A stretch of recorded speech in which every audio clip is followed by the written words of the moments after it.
Bonjour à tous. Eh bien, je suis vraiment heureux de m'inviter chez vous aujourd'hui. Voilà 7 semaines que l'on ne s'est pas vu et suite aux vidéos des familles Moraviec et de celle de Pierre, j'ai pensé que l'on pourrait, pour un culte prochain, partager chacun une pensée, un témoignage, une méditation, une bénédiction, un poème, un verset qui nous touche tout particulièrement, en faisant une petite vidéo.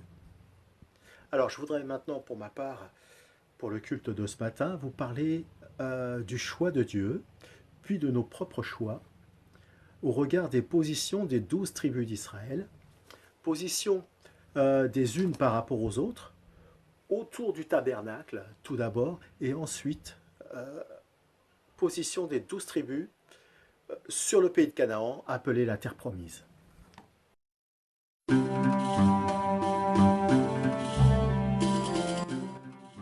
Nous voyons ici le tabernacle et les campements des 12 tribus tout autour. Il nous est dit dans 1 Chronique 6,48 que c'est la maison de Dieu. Cette maison qui est donc montée et démontée à chaque déplacement dans le désert du peuple d'Israël. Alors où sont placées ces 12 tribus autour du tabernacle? Nous avons toutes les indications dans Nombre 2. Très important, connaître les 4 points cardinaux pour savoir comment placer la tente. Alors nous avons une représentation ici qui n'est bien sûr pas celle qui a été prise en compte par les Israélites à l'époque, mais elle est assez parlante. Et donc on voit le premier fils de Jacob, Ruben, ensuite le deuxième, Siméon, le troisième, Lévi, qui est autour du tabernacle, ensuite Judas, le quatrième fils, le cinquième fils c'est Dan, le sixième Nephtali, Gad enfin, Azer, Issachar, Zabulon, Joseph. Une particularité pour Joseph qui en fait n'est pas une tribu puisqu'elle fait 2 tribus à elle seule, Éphraïm, Manassé et enfin Benjamin. Alors on peut remarquer tout de suite que les 6 fils de Léa, Ruben, Siméon, Zabulon, Judas, Issachar et Lévi, sont du même côté, alors que les fils de Rachel sont de l'autre côté, côté opposé, pour éviter toute dissension. On voit aussi les 2 fils de Bila, Dan et Nephtali, qui font une barrière entre justement les fils de Rachel et les fils de Léa. De la même manière pour les 2 fils de Zilpa.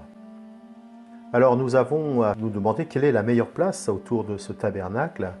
Alors il aurait été logique que Ruben, le fils aîné, ait la meilleure place. Seulement voilà, dans Genèse 49, 3, 4, Ruben, toi, mon premier-né, ma force et les prémices de ma vigueur, supérieur en dignité et supérieur en puissance, impétueux comme les eaux, tu n'auras pas la prééminence. Car tu es monté sur la couche de ton père, tu as souillé ma couche en y montant. Effectivement, dans Genèse 35, verset 22, il nous est dit « Pendant qu'Israël habitait cette contrée, Ruben alla coucher avec Bila, concubine de son père. Et Israël l'a pris. » Donc Israël, bien sûr, c'est Jacob. Alors Ruben perd son droit d'aînesse, et on peut se rendre compte qu'effectivement, Dieu place ses frères, Dan et Nephtali, le plus loin possible de Ruben. Ni Siméon, ni Lévi, deuxième et troisième fils de Jacob, ont la meilleure place. Dans Genèse 49, 5, 7, Siméon et Lévi sont frères, leurs glaives sont des instruments de violence. Que mon âme n'entre point dans leur conciliabule, que mon esprit ne s'unisse point à leurs assemblées. Car dans leur cœur, ils ont tué des hommes, et dans leur méchanceté, ils ont coupé les jarrets des taureaux. Maudite soit leur colère, car elle est violente, et leur fureur, car elle est cruelle. Je les séparerai dans Jacob, et je les disperserai dans Israël. C'est la conséquence de ce qui se passe en Genèse 33. Leur sœur Dina est violée par Sichem, fils d'un prince de la région. Il veut l'épouser, mais Siméon et Lévi usent d'un stratagème pour tuer tous les habitants. Ils sont d'accord pour que Sichem épouse leur sœur, à condition qu'ils soient tous circoncis. Et dans leur faiblesse, après leur circoncision, ils se font tous tuer par Simon et Lévi. Alors la meilleure place, bien sûr, c'est Judas qui l'a, le quatrième en fait, le quatrième fils de Jacob. Il se retrouve à la porte du tabernacle, qui est à l'est. On peut lire dans Genèse 49, versets 8 et 10, « Judas, tu recevras les hommages de tes frères, ta main sera sur la nuque de tes ennemis. Les fils de ton père se prosterneront devant toi. Judas est un jeune lion, tu reviens du carnage, mon fils. Il ploie les genoux, il se couche comme un lion, comme une lionne, qui le fera lever. Le sceptre ne s'éloignera point de Judas, ni le bâton souverain d'entre ses pieds, jusqu'à ce que vienne le Shiloh, et que les peuples lui obéissent. » On voit également dans Apocalypse 5, verset 5, « Et l'un des vieillards me dit, ne pleure point, voici le lion de la tribu de Juda, le rejeton de David, a vaincu pour ouvrir le livre de ses 7 sceaux. » Alors on se rend compte ici qu'effectivement, on parle de Jésus-Christ, et donc Judas a la meilleure place, ce n'est pas pour rien. Nous avons ici la carte des 12 tribus d'Israël. Et ce qu'il faut remarquer tout de suite, c'est qu'ils ne sont pas tous tirés au sort. Le choix de certains hommes intervient, et vous l'aurez compris, ce ne fut pas la même réussite. Alors dans Nombre 32, verset 1, les fils de Ruben et les fils de Gad avaient une quantité considérable de troupeaux, et ils virent que le pays de Jezreel et le pays de Galaad étaient un lieu propre pour des troupeaux. Verset 5, ils dirent à Moïse, « Si nous avons trouvé grâce à tes yeux, que la possession de ce pays soit accordée à tes serviteurs, et ne nous fais point passer le Jourdain. » Versets 21 et 22, « Si tous ceux de vous qui s'armeront passent le Jourdain devant l'Éternel, jusqu'à ce qu'ils aient chassé ses ennemis loin de sa face, et si vous revenez seulement après que le pays aura été soumis devant l'Éternel, vous serez alors sans reproche vis-à-vis de l'Éternel et vis-à-vis d'Israël. Et cette contrée-ci sera votre propriété devant l'Éternel. » Enfin le verset 33, « Moïse donna aux fils de Gad et aux fils de Ruben et à la moitié de la tribu de Manassé, fils de Joseph, le royaume de Sion, roi des Amoréens, et le royaume d'Og, roi de Bassan, le pays avec ses villes, avec les territoires des villes du pays tout alentour. » Voilà une bien triste demande des tribus de Ruben et de Gad et de la moitié de la tribu de Manassé. Alors un bon nombre de chrétiens leur ressemblent. Ils sont sauvés, ils iront un jour au ciel, mais les affaires de la vie courante mobilisent toutes leurs énergies. Elles suscitent leur intérêt, beaucoup plus que l'héritage céleste. Si nos vrais biens et nos affections ne sont pas dans les cieux, notre christianisme sera terrestre et notre cœur partagé. La décision de ces 2 tribus et demie est fautive, lourde de menaces qui seront hélas confirmées par la suite. Leur histoire, la nôtre, si nous sommes des chrétiens terrestres, sera une misère continuelle. Après avoir fait leur part dans la guerre, Ruben, Gad et la demi-tribu de Manassé se hâtent de retourner de l'autre côté du Jourdain, où ils avaient laissé femmes et enfants. Par leur obstination, ils ont fermé à leur famille l'accès du pays de la promesse. Et des pareilles erreurs ont lieu aussi de nos jours. On peut voir maintenant sur la carte de droite, la carte d'Israël d'aujourd'hui. Si nous regardons bien sur la droite du Jourdain, eh bien, la tribu de Ruben, la tribu de Gad et la demi-tribu de Manassé n'ont plus de territoire. Ils ne font plus partie d'Israël, ils sont maintenant en Jordanie. Alors on peut voir la distribution des territoires dans Josué 15, 1 à 12. Territoire de Juda, dans un premier lieu. Puis Éphraïm et Manassé, dans les chapitres 16 et 17 de Josué. Ensuite, nous voyons le territoire de Benjamin, dans Josué 18, 11. Enfin, nous voyons Siméon, 19, 1. La seconde part échut par le sort à Siméon, à la tribu des fils de Siméon selon leur famille. Leur héritage était au milieu de l'héritage des fils de Juda. Et donc on voit bien que ce territoire-là est vraiment au milieu de Juda. Josué 19, 10 pour Zabulon.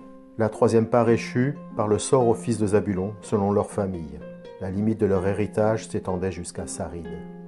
Ainsi de suite, chaque verset, Issachar, puis Asher, puis Nephtali, Et enfin, le pays de Dan, dans Josué 19, 40, la 7e part échut par le sort à la tribu des fils de Dan, selon leur famille. Donc on remarque bien effectivement que tous les territoires n'ont pas été donnés, distribués, tirés au sort. Alors la question qu'on peut se poser aujourd'hui, c'est de quel côté du Jourdain nous sommes? Est-ce que nous sommes sur la terre promise ou est-ce que nous sommes restés du côté qui était sympathique, qui nous plaisait, où on était à l'aise, notre zone de confort? Voilà la question qu'on peut se poser ce matin. J'espère que chacun a pu trouver son territoire dans la terre promise. Donc on l'a vu, Dieu n'a pas imposé à chaque tribu son territoire, puisque un certain nombre de tribus ont choisi eux-mêmes, et ce qui devait arriver arriva. Deux royaumes secrets. La succession de Salomon se passe mal, et pourquoi? On le voit dans Roi 11, 1 Roi 11, « Puisque tu n'as pas gardé mon alliance, ni observé mes prescriptions, je vais t'enlever le royaume et le donner à l'un de tes serviteurs. » C'est Jéroboam. « Seulement à cause de ton père David, je ne ferai pas cela durant ta vie. » Alors Roboam, qui est le fils de Salomon, n'écoute pas les bons conseils des anciens, mais celui des gens de son âge, celui de ses amis. Le résultat, c'est que nous voyons un schisme, le premier schisme d'Israël, 10 tribus au nord et Juda au sud. Le territoire de Siméon disparaît. Vous l'avez vu sur la diapo. Cela nous rappelle dans Juge 1, 3. « Et Juda dit à Siméon, son frère, « Monte avec moi dans le pays qui m'est échu par le sort, et nous combattrons les Cananéens. J'irai aussi avec toi dans celui qui était tombé en partage. » Et Siméon alla avec lui. Le territoire de Siméon disparaît suite à la prophétie de Jacob. On l'a lu tout à l'heure, dans Genèse 49, 7. « Je les séparerai dans Jacob et les disperserai dans Israël. » Le résultat, c'est que ça fait bien 10 tribus au nord et une seule au sud, Juda. Mais on n'en reste pas là. La tribu de Benjamin rejoint Juda. Dans 1 Roi 12, 21, Roboam, arrivé à Jérusalem, rassembla toute la maison de Juda et la tribu de Benjamin, 180 000 hommes d'élite, propres à la guerre, pour qu'ils combattissent contre la maison d'Israël afin de la ramener sous la domination de Roboam, fils de Salomon. Au verset 22, il nous est dit « Mais la parole de Dieu fut ainsi adressée à Shemaja, homme de Dieu. Parle à Roboam, fils de Salomon, roi de Juda, et à toute la maison de Juda et de Benjamin, et au reste du peuple, et dis-leur, ainsi parle l'Éternel. Ne montez point et ne faites pas la guerre à vos frères, les enfants d'Israël. Que chacun de vous retourne dans sa maison, car c'est de par moi que cette chose est arrivée. » Ils obéirent à la parole de l'Éternel, et ils s'en retournèrent selon la parole de l'Éternel. Heureusement, à ce moment-là, ils ont obéi. Alors nous, maintenant, est-ce que nous obéissons? Est-ce que nous écoutons le choix de Dieu? Ou est-ce que nous faisons nos propres choix?